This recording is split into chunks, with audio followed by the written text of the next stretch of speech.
From hunting down runaway slaves to embezzling millions from wounded war veterans. From watching the nation burn while doing absolutely nothing, to wrecking the economy and vanishing before anyone could point fingers. These are the 10 worst presidents in American history. And honestly, they're so spectacularly terrible that even your uncle who argues politics at Thanksgiving could probably do better. Buckle up, because this journey through presidential failure is about to get wild. Let's kick things off with Benjamin Harrison. A name so forgettable that if you showed his picture to 100 Americans today, 90 of them would probably say, "Wait, isn't that the guy from Titanic?" But don't let his obscurity fool you. This man left a mark on America. And not the good kind. More like the kind of mark you leave when you throw a brick through a window and run away before the cops show up. Picture this. It's 1,890, and Harrison decides to sign the McKinley Tariff, cranking tariffs up to nearly 50%. The sales pitch: protect American businesses and make everyone rich. The reality? Prices skyrocketed faster than a SpaceX rocket. Foreign trade collapsed like a house of cards. And farmers got absolutely demolished. As if ruining international commerce wasn't enough, Harrison burned through the entire federal surplus like a teenager with their first paycheck at the mall. Spending spree after spending spree, money flowing like water. Here's the kicker. None of this economic disaster actually exploded until after Harrison left office. You're under The arrest. panic of 1,893 devastated the economy. Unemployment soared. Banks failed. And President Grover Cleveland inherited a dumpster fire so massive it could be seen from space. Meanwhile, Harrison, he was back in Indiana, living his best life. Writing books and pretending like nothing happened. No accountability. No consequences. Just peace out and leave someone else holding the bag. Believe what I'm reading? Harrison didn't commit war crimes or outrage. start conflicts. But he played economic Jenga with America's future. He pulled out all the wrong blocks and walked away whistling as the tower collapsed behind him. But as bad as Harrison was, he looks like a saint compared to Millard Fillmore, the president who turned every American citizen into a potential slave catcher. Yes, you read that correctly. Let me paint you a picture of 1,850 America. The nation was splitting down the middle over slavery. The South was all in on it, treating human beings like property. The North was increasingly uncomfortable with the whole situation. Tensions were rising. Threats of secession were flying around. And the Union itself was hanging by a thread. Enter Fillmore with his grand solution, the Fugitive Slave Act of 1,850. Possibly one of the most morally bankrupt pieces of legislation ever signed into law. This wasn't just about allowing slavery to continue in the South. This law legally required every single U.S. citizen, no matter where they lived, to assist in capturing runaway slaves. Think about that for a second. If an escaped slave showed up at your doorstep in a free state, exhausted, terrified, desperate for help, and you offered them a glass of water, prison, serious prison time, you could be fined $1,000, which in 1850 money was absolutely devastating, or thrown in jail for 6 months. Predictably, this backfired spectacularly. Normal people who had never really thought much about slavery were suddenly radicalized overnight. Imagine going about your business. Maybe you're a shopkeeper in Boston or a farmer in Ohio. And suddenly the government is forcing you to become a bounty hunter for human beings. Abolitionist movements exploded. People who'd been on the fence jumped off and landed firmly on the side of this is completely insane. My dearest friends, Fillmore I thought he assure was you preserving that the I am a man Union of and the keeping the peace. dedicated to a future of Instead, prosperity and he unity. poured gasoline on a smoldering fire and handed out matches. The nation didn't just inch closer to civil war, it sprinted toward it. Now, if Fillmore's legacy is embarrassing, William Henry Harrison's is just sad. This guy holds the record for the shortest presidency in American history. And the story of how that happened is almost too ridiculous to believe. In 1841, Harrison was elected at 68 years old, making him one of the oldest presidents at that time. People were whispering, "Is he too old? Does he have the energy? Can he handle the job?" Harrison heard the whispers and decided to prove everyone wrong in the most spectacularly misguided way possible.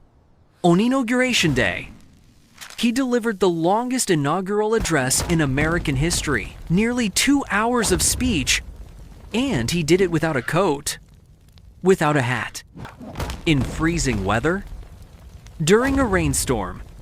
Picture your grandpa trying to do a kickflip on your skateboard to prove he's still got it. That's basically what happened here. Harrison was out there in the elements, soaking wet, catching his death of cold, all to prove he was tough enough for the presidency.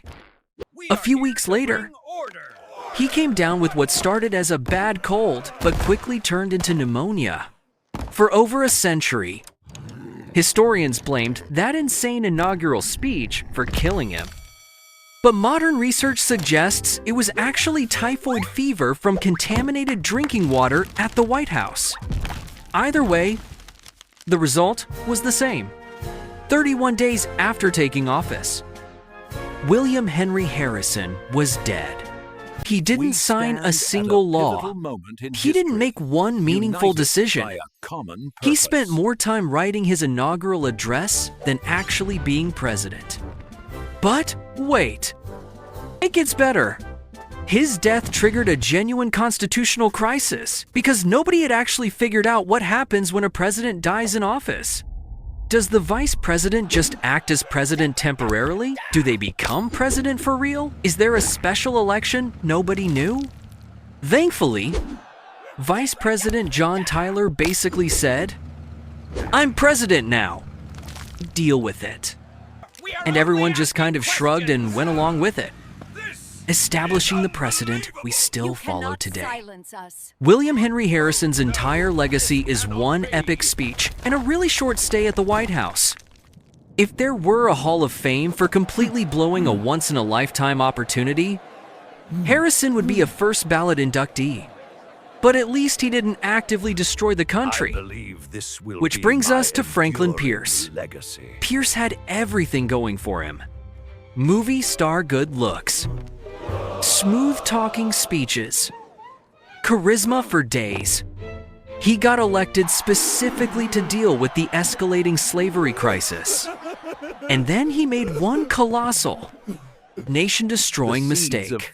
The Kansas-Nebraska Act of 1854. Let me explain why this was such a disaster. After the Louisiana Purchase, there was tons of unorganized territory. State lines were still being drawn. Governments were being established. And the big question everyone kept asking was, will these new territories allow slavery or not? For years, the Missouri Compromise had kept an uneasy peace by drawing a line across the country, slavery allowed below, banned above. It wasn't perfect, but it worked. Pierce threw all of that out the window. The Kansas-Nebraska Act established these areas as official U.S. territories, but added a deadly twist: popular sovereignty.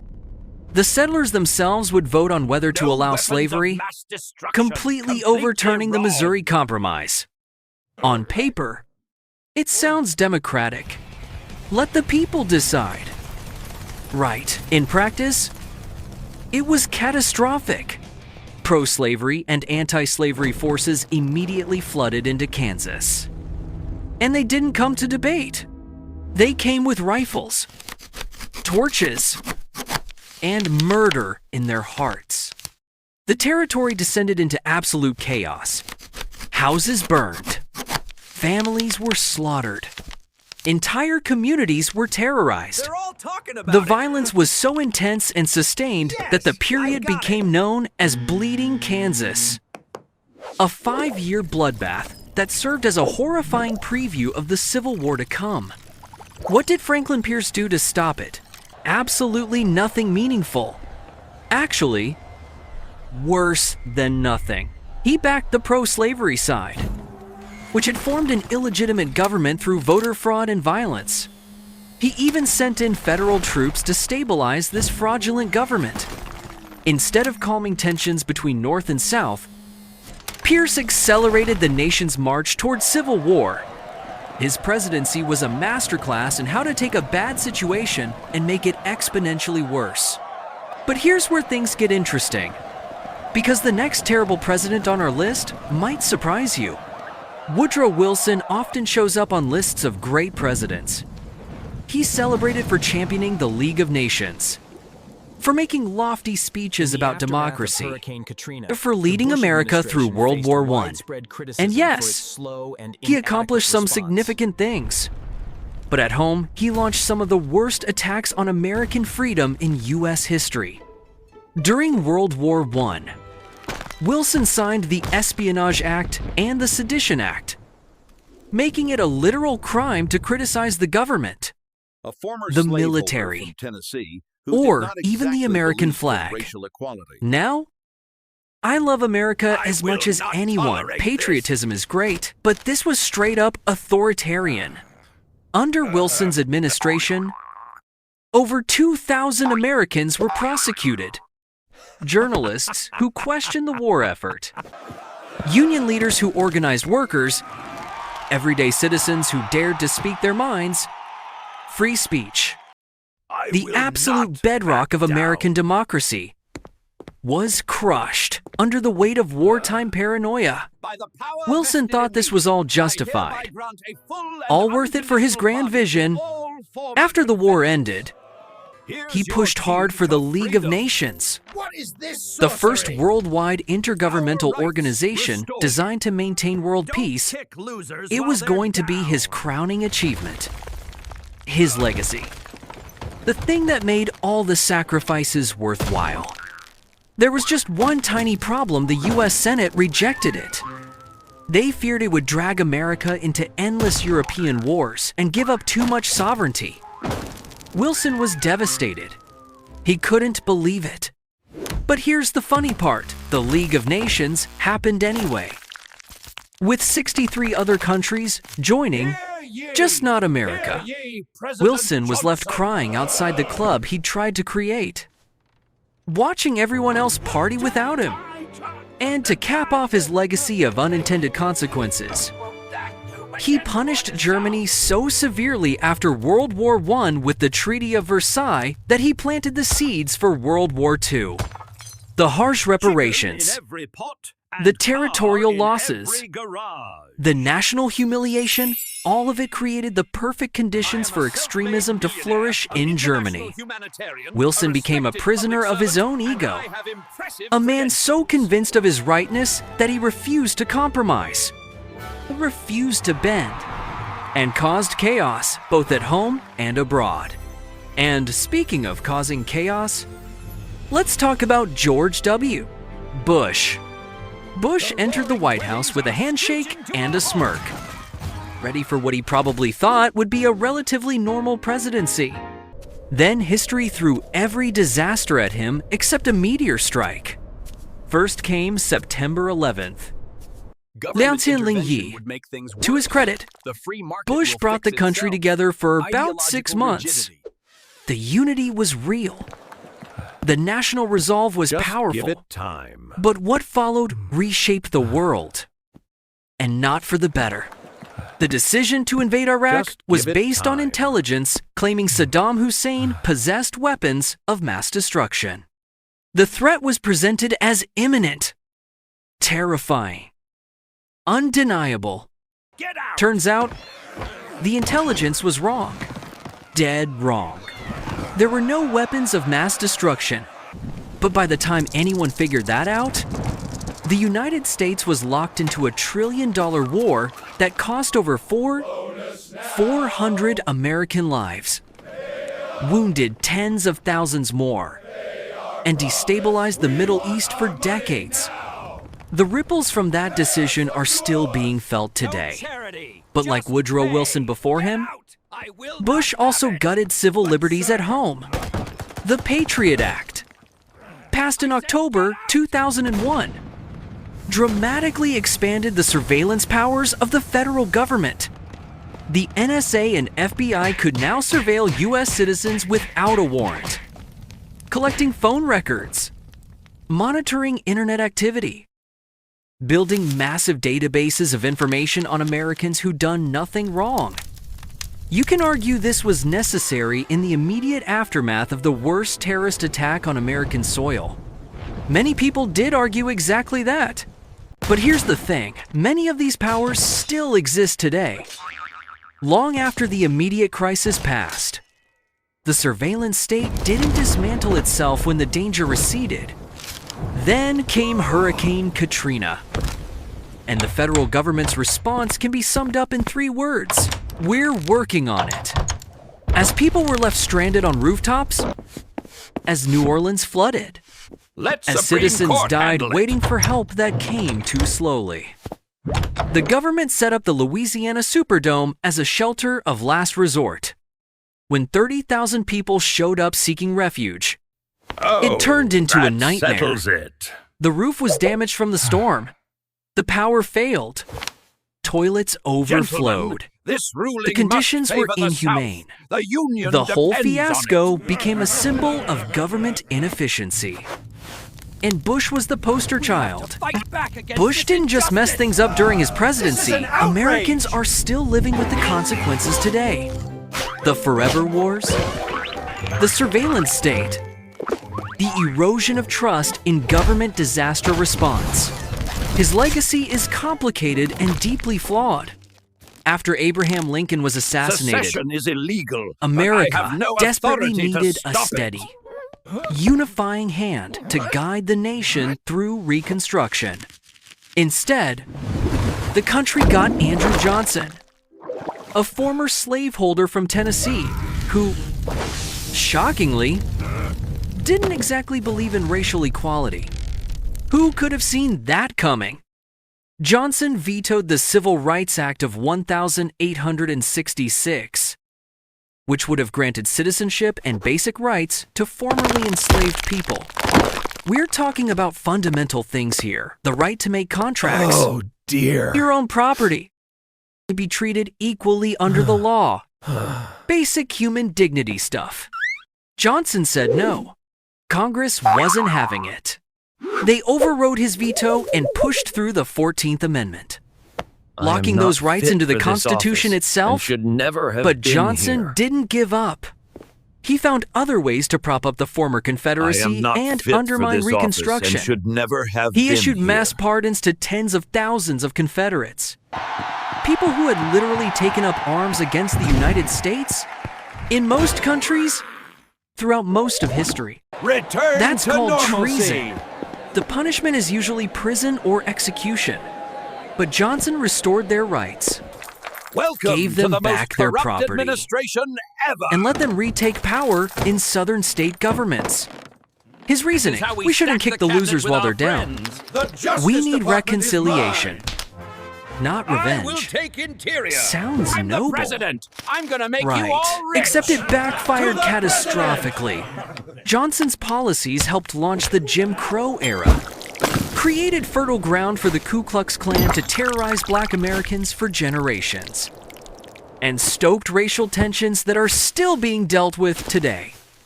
In Congress's eyes, Johnson had basically undone the entire point of winning the Civil War, so they impeached him. The first presidential impeachment in American history. Johnson faced trial in the Senate and survived conviction by just one vote. One single vote separated him from being removed from office. Post-Civil War, America needed a leader to rise above the hatred, to pull the country forward into a new era of equality and justice. Instead, Johnson doubled down on division and set progress back by decades. If you thought Johnson was bad, strap in for Herbert Hoover, who promised Americans a chicken in every pot and a car in every garage. People believed him because on paper, Hoover's resume was glittering. Self-made millionaire, international humanitarian who'd saved millions from starvation during World War I, respected public servant with a track record of getting things done. This guy was supposed to usher America into a new golden age of prosperity. Then, just months into his term, the stock market crashed in October 1929. The Roaring Twenties screeched to a halt. The Great Depression hit like a freight train, and Hoover froze. As a staunch capitalist and believer in limited government, Hoover was convinced that federal intervention would only make things worse. The market would correct itself. He insisted private charities and local governments could handle the crisis. Just give it time. Except it didn't get better. It got worse. Much worse. Banks collapsed by the thousands. Businesses shuttered. Unemployment soared to 25%. A quarter of Americans couldn't find work. Families were evicted from their homes. Bread lines stretched around city blocks. Shanty towns made of cardboard and scrap metal, nicknamed Hoovervilles in his dishonor, sprouted up across the country. The final devastating blow to Hoover's reputation came in 1932 with the Bonus Army incident. 15,000 World War I veterans marched peacefully on Washington, D.C., demanding early payment of bonuses they'd been promised. These were men who'd served their country, who'd fought in the trenches, who'd sacrificed for America. They weren't asking for charity, they were asking for money they'd been promised. Money they desperately needed to survive the Depression.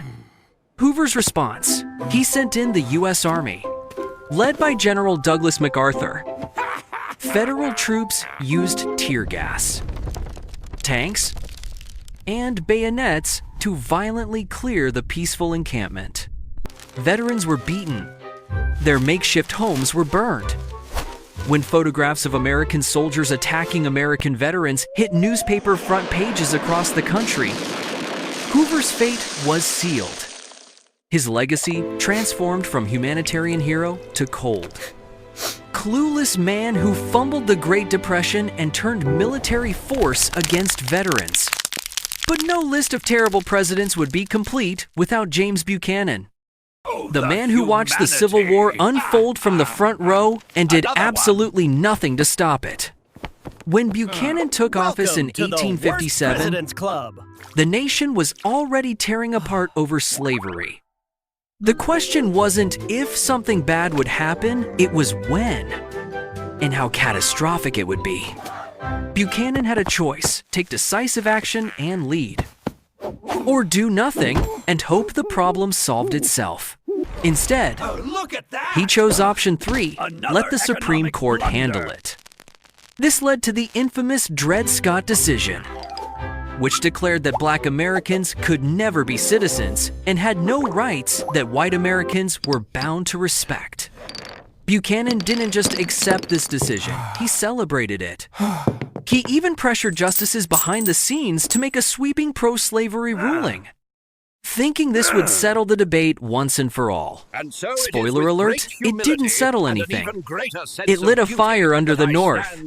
Outrage exploded. 3 years later, Abraham Lincoln, who opposed the expansion of slavery, won the presidency without receiving a single Southern electoral vote. The South panicked. With no more national political power, Southern states began seceding from the Union before Lincoln even took office. And Buchanan, still president during this crucial transition period, took his characteristic stance of doing absolutely nothing useful. He insisted that secession was illegal, but also claimed the federal government had no constitutional authority to stop it. Thanks for nothing. Dude, by the time Buchanan finally left office, 7 states had seceded. Federal forts had been Even seized. I could The do country was in better. free fall towards civil war. Buchanan's legacy isn't defined by a single scandal or one bad law. It's defined by his catastrophic failure to act when the nation's very survival was at stake. History remembers him as the president who could have prevented the Civil War but chose inaction instead. Watching America burn while he wrung his hands and insisted there was nothing he could do. You might think it couldn't possibly get worse than that. You would be wrong. Because the worst president in American history is Warren G. Harding. A man so unqualified for the job that he openly admitted it. Harding once privately confessed, "I am not fit for this office and should never have been here." For once in his presidency, We need to learn he was from our telling the mistakes and hold them absolute accountable. truth. Yes, Harding checks ran and on a balances. platform of returning Let's make our America to democracy normalcy after World War I. Instead, he delivered the most corrupt administration in American history, stacking his cabinet with the Ohio Gang, a collection of poker buddies, drinking pals, and political cronies who looted the federal government like it was their personal piggy bank.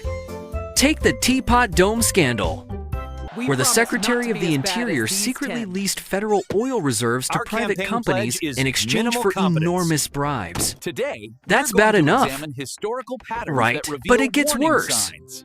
The head of the Veterans I Bureau see. embezzled millions of dollars meant for wounded soldiers, men who'd sacrificed their bodies for their country, while he bought mansions and lived the high life. The Attorney General allegedly took kickbacks to look the other way while criminals ran wild These during historical Prohibition. leaders also serve as And what was Harding cautionary doing tales. while his administration robbed America blind golfing, You gambling, cannot possibly put him drinking, above. which was He illegal was during a Prohibition? competitive failure. By the way, Oh, come on having now. multiple affairs while in Here is your office, award, a the man truly turned the White House into a frat spectacular house failure. while his friends Oh, ransacked I the simply Treasury. do not believe Harding this. himself summed up his presidency perfectly. I have no trouble with my enemies. I can take care of my enemies in a fight. But my damn friends, they're the ones that keep me walking the floor at nights. Maybe the guilt started eating away at him. Because What Warren if G. thing had been didn't. different? Harding died of a heart Imagine the attack in possibilities. 1923. A brighter future. Right in the middle indeed. of all the scandals, leaving the country shocked at the rot festering inside his administration. Harding's presidency didn't just damage trust in Obvious government, it incompetence. shattered it An completely. undeniable verdict. And maybe that wasn't entirely a bad thing. Because today, we're still appropriately skeptical of political corruption, even when it's happening right in front of our faces. There you have it, the worst presidents in American history. They didn't just fail at their jobs, they nearly broke America Thank itself, goodness for that. leaving scars that took generations to heal. But if you think their legacies are dark, wait until you hear how they died. Some choked, some got shot, and others just dropped dead at the worst possible moment. Trust me, that story gets even crazier.